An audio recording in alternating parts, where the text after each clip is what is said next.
इस एपिसोड की स्टार्टिंग होती है लायल के मॉम और डैड से और ये स्टोरी दिखाई जाती है 1962 की, जब पहली बार लायल के मॉम डैड एक दूसरे से मिले थे, वो भी कॉलेज में। फिर इन दोनों में प्यार हो गया और इसके बाद ये दोनों खुद का घर छोड़ के भाग गए और दूसरी कंट्री शिफ्ट होके वहां पे एक साथ रहने लगे। इसके बाद कहानी शिफ्ट हो जाती है लायल की मॉम पे, जो कि एक थेरेपिस्ट के पास बैठी रहती है और बता रही होती है कि मुझे अपने बेटों से बहुत ज्यादा नफरत है, क्योंकि मेरा बड़ा बेटा जो लायल है वो मुझ पे बहुत ज्यादा चिल्लाता है, इस वजह से मुझे बहुत ज्यादा डर लगता है उससे।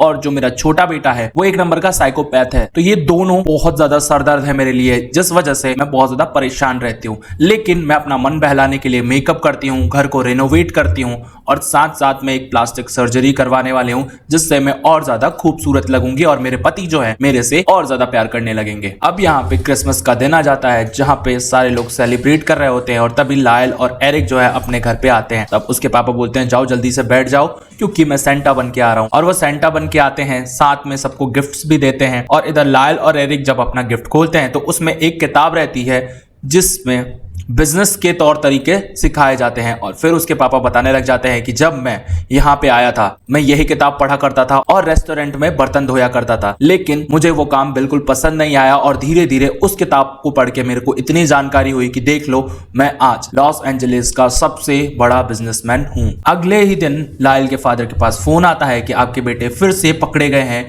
चोरी करते हुए। और लायल के पापा जो है वो पहुंचते पुलिस स्टेशन और अपने दोनों बेटों को वापस से कार में बिठाते हैं और फिर वो बोलते हैं कि कार में ही बैठे रहना। वो कार के बाहर निकल के बहुत ज्यादा रो रहे होते हैं, चिल्ला रहे होते हैं और फिर वो कार में बैठ के बोलते हैं कि तुम लोगों ने मेरी इज्जत की धज्जियां उड़ा रखी हैं और अब हम इस शहर में नहीं रहने वाले हैं। वो फटाफट से जाते हैं अपनी वाइफ के पास और कहते हैं कि चलो अब हमें दूसरी स्टेट में शिफ्ट होना पड़े, क्योंकि हमारे बेटों ने हमारे नाम को पानी में डुबा दिया है। और इसके बाद दिखाया जाता है कि ये जो फैमिली है दूसरे स्टेट में शिफ्ट हो जाती है। लायल के फादर सोचते हैं कि क्यों ना मैं अपने बेटे को एक थेरेपिस्ट के पास भेजूं, और दिखाया जाता है वो एक थेरेपिस्ट के पास जाके उनको सारी कहानियां बताते हैं। पर वो जो सेशन लेते हैं उसको रिकॉर्ड नहीं करने देते हैं थेरेपिस्ट को, और वो सख्त मना करते हैं कि हमारी फैमिली के बारे में किसी को भी नहीं पता चलना चाहिए कि हमारे फैमिली के बीच क्या हो रहा है। इधर दिखाया जाता है लायल के जो फादर थे वो किसी और औरत के साथ रिलेशनशिप में है और उसके साथ ही रहते हैं और अपना टाइम स्पेंड करते हैं। साथ साथ वो ये भी बता रहे हैं कि मैं इस शहर में चुनाव लड़ने जा रहा हूं और हो सकता है यहाँ की लोगों की हमदर्दी जीत के मैं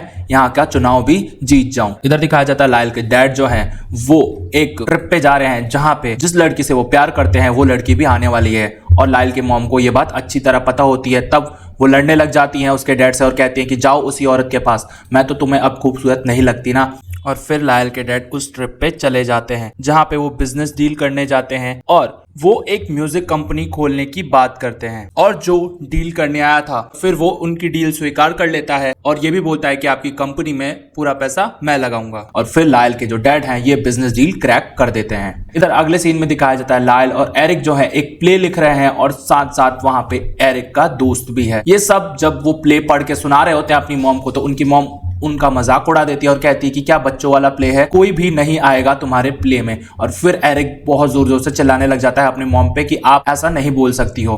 और फिर उसकी मॉम बोलती है कि मन तो करता है कि तुम दोनों को जहर दे के मार दूं। और जब ये फैमिली डिनर करने बैठी होती है उसी वक्त उसकी मॉम एरिक और लायल के लिए खाना लाती है, पर ये दोनों बेटे वो खाना नहीं खाते हैं क्योंकि उन्हें डर रहता है कि कहीं उनकी मॉम ने इसमें जहर ना मिला दिया हो। अब लायल और एरिक घर छोड़ के जाने लग जाते हैं, तभी उसकी मॉम को एक पैनिक अटैक आता है और उसकी मॉम जमीन पे गिर के तड़पने लग जाती है। पर उनके बेटे को कुछ भी फर्क नहीं पड़ता है और वो अपनी मॉम को वहीं छोड़ के चले जाते हैं। और फिर एरिक और लायल के जो डैड हैं वो ट्रिप से वापस आ जाते हैं। वो अपनी वाइफ से मिलते हैं और उनको बताते हैं कि अब एक जरूरी काम करना रह गया है। फिर वो अपने दोनों बेटों को उठा के वहां ले जाते हैं जहां पे उनके बेटों ने चोरी की है, और जिन जिन जगह पे उन्होंने चोरी की है उन सब घर वालों को लायल के डैड एक चेक काट के देते हैं कि लीजिए जो भी सामान आपका गायब हुआ है इन पैसों से आप उसकी भरपाई कर लेना। इसके बाद लायल और उसके डैड को दिखाया जाता है कि वो एक कब्रिस्तान में खड़े हैं जहां पे लायल के डैड सोल्जर्स की मिसालें दे रहे होते हैं कि ये अमेरिकन सोल्जर्स अपना खून पसीना एक करके लड़ते रहे और इन्होंने अपने घर वालों का नाम रोशन किया। और फिर वो कहते हैं कि एक तुम दोनों हो जिन्होंने मेरा नाम जो है वो मिट्टी में मिला दिया है। इधर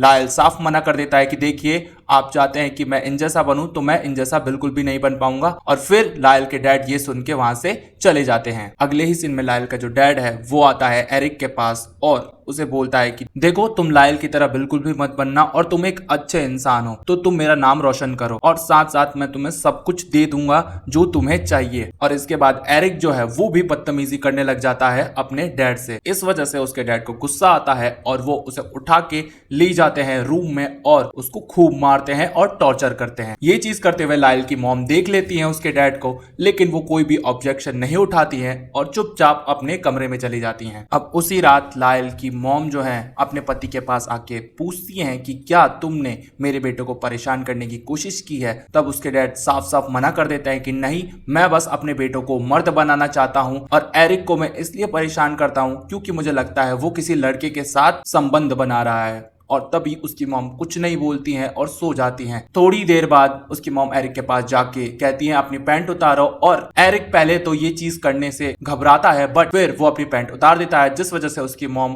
को चेक करती हैं और वहां से चली जाती हैं। फिर अगली ही सुबह लायल की मॉम अपने पति को समझाती है कि देखिए, आप आज से मेरे बेटों को परेशान नहीं करेंगे, बट उसका डैड मानता नहीं है और वो कहता है कि तुम क्या चाहती हो, मेरे बच्चे जो हैं वो कच्चे खिलाड़ी निकले, ऐसा मैं नहीं कर सकता। और वो वहां से उठ के गुस्से में चला जाता है।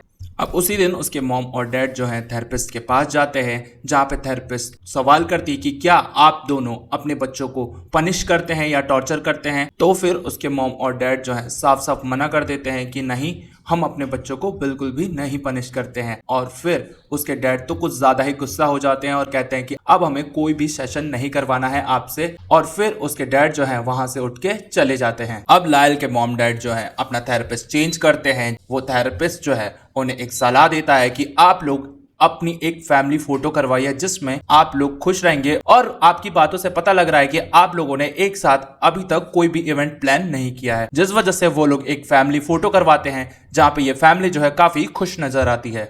और फिर कहानी उस दिन मुड़ जाती है जहां पे लायल और एरिक जो है अपनी कार से उतरते हैं, शॉटगन लेते हैं और अपने घर में एंटर होके अपने मॉम और डैड को गोलियों से छल्ली कर देते हैं। और इसके बाद ये जो एपिसोड है यहीं खत्म हो जाता है। अगला एपिसोड देखने के लिए चैनल को कीजिए सब्सक्राइब, वीडियो को कीजिए लाइक और प्लेलिस्ट आपके सामने आ रही है, क्लिक करिए और खूब सारा एंजॉय करिए।